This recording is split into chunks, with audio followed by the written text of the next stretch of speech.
Elizabeth Spiewak, a pediatric nephrologist at Peyton Manning Children's Hospital, and I'm joined by my colleague, Roshan George, a pediatric nephrologist at Emory University and Children's Healthcare of Atlanta.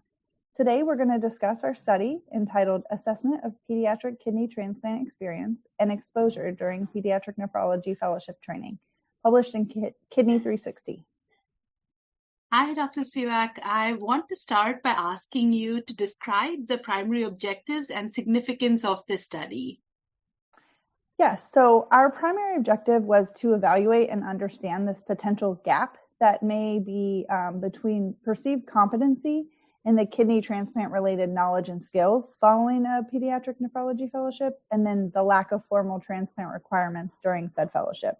We hope to gain information about current and recent trainees to determine the level of exposure to treating transplant patients. We know there's no specific transplant ACGME requirements needed to graduate pediatric nephrology fellowship, and we just wanted to explore whether that might be something that's needed. Please tell us more about your study design.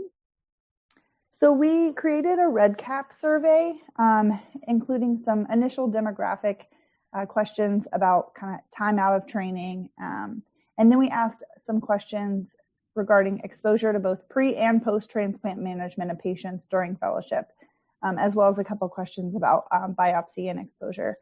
The survey was distributed through the ASPN Fellowship Training Program Directors Committee to get the most amount of participation exposure possible. And then the participants were not asked to identify their training institution to promote anonymity. And we thought of sending it out as a survey because there's wide variation in what the exposure level is, and also wide variation in where people are practicing after they graduate the fellowship. So I think that makes a difference to know what people were doing in their fellowship and afterwards. So what did you find in your study? What were some of the interesting results? So there obviously was a high degree of variability among experiences of the trainees that were surveyed. Only half of participants observed a transplantation from either a living donor, and then less than half observed like the organ procurement from either a deceased or living donor during their training. Almost 20% of the respondents were not directly involved in kidney transplant evaluations. 3% of folks denied caring for any recent pediatric kidney transplant patients. 14% denied involvement in what we called longitudinal care, which was up to 6 months within post-transplant. And then 15% denied involvement in the long-term care, which was more than 6 months of pediatric kidney transplant patients.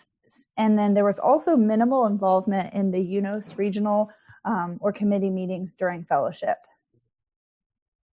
And this, I think, just underscores the fact that the variation is a lot, because we do need for our pediatric patients that longitudinal follow-up, because we have patients who are transplanted at a very young age and who stay within our institutions, within our system for decades. So it's really important that the trainees get that exposure to taking care of such patients over long term. So what did you find were the major barriers to a standardized transplant education in pediatric nephrology that you were able to gather with the study and also just knowing from practice? Yeah, so this was a discussion among the Transplant Interest Group when we created the survey to begin with, and then, my perceived ones and then others. So it's kind of a combination of everybody. So I would say, we weren't really sure. There was difficulty in identifying who the accreditation or supervising society would need to be to create this curriculum. And then, obviously, as expected, perceived lack of time to complete all the necessary training during fellowship. Given that most programs dedicate the last 2 years of fellowship to research focus, it may be difficult to address all the important topics within a pediatric nephrology curriculum in the first year, especially in a trainee who may not have much interest in learning about transplant. Trying to kind of cover everything at once is a little bit difficult. Yeah, that's such a great point. I also think that because the sizes of each of the program varies so much across the country, the number of transplant patients at a given institution in a given year may also vary quite a bit. So that adds to that challenge for sure. So what strategies or reforms in training would you recommend to address the exposure and experience gap to improve pediatric nephrologists' readiness to care for these transplant recipient patients who are children? Are there any anticipated barriers to implementation of such programs, if there are some programs you can think of? Sure. So within the Transplant Interest Group, as soon as we realized we had this information and were able to process it, I would recommend exactly what we did, which was to create a transplant-specific curriculum and provide resources for learning for the trainees. We even discussed as a group recording some lectures or having a lecture series that would be dedicated to address specific learning objectives related to transplant education. In addition, just from personal experience, I would recommend to all pediatric nephrology fellows to try and attend the Fellows Symposium, which is put on by the American Society of Transplant. And then barriers, some of the same things I already discussed, and that there may just not be enough time. I had an interest in transplant, so I made an effort to attend transplant clinic, at least once a month during my second and third years.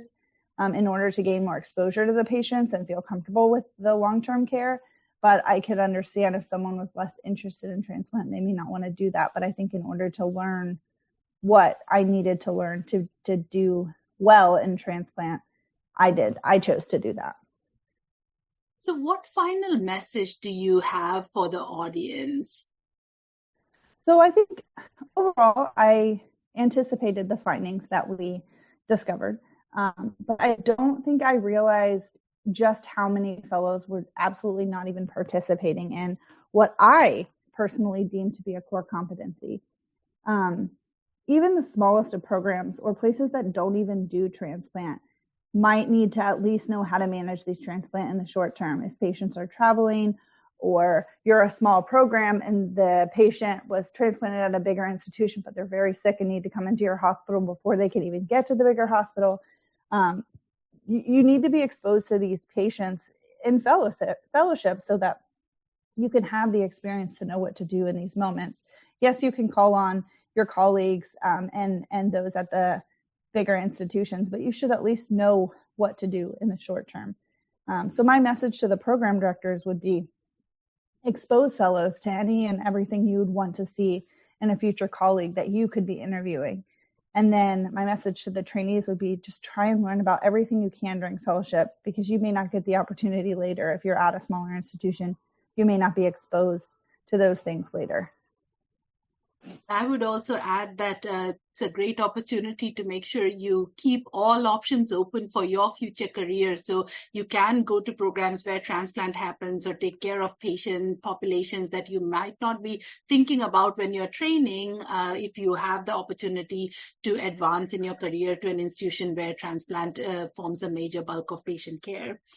So I think that's fantastic to hear about your study and your conclusions. Would you like to summarize and give us a few sentences of everything that we discussed so far? Yeah, so I would say our study suggests that trainees are graduating with varied levels of experience in managing pediatric kidney transplant patients. And the minimum standards and expectations across training programs would assure a more consistent exposure in those graduating. So this survey that we did and study that we did has uncovered an unmet need, I think, to standardize transplant-specific education. And hopefully we can make some changes with that. Great. Thank you for joining us for this Kidney 360 podcast. Thank you. This podcast is copyrighted by the American Society of Nephrology. All rights reserved. All content in this podcast is for informational purposes only and is not intended to be medical advice. This podcast should not be used in a medical emergency or for the diagnosis or treatment of any medical condition. Please consult your doctor or other qualified healthcare professional if you have any questions about any medical condition or before taking any drug, changing your diet, or commencing or discontinuing any course of treatment. Thank you for listening to this podcast from the American Society of Nephrology.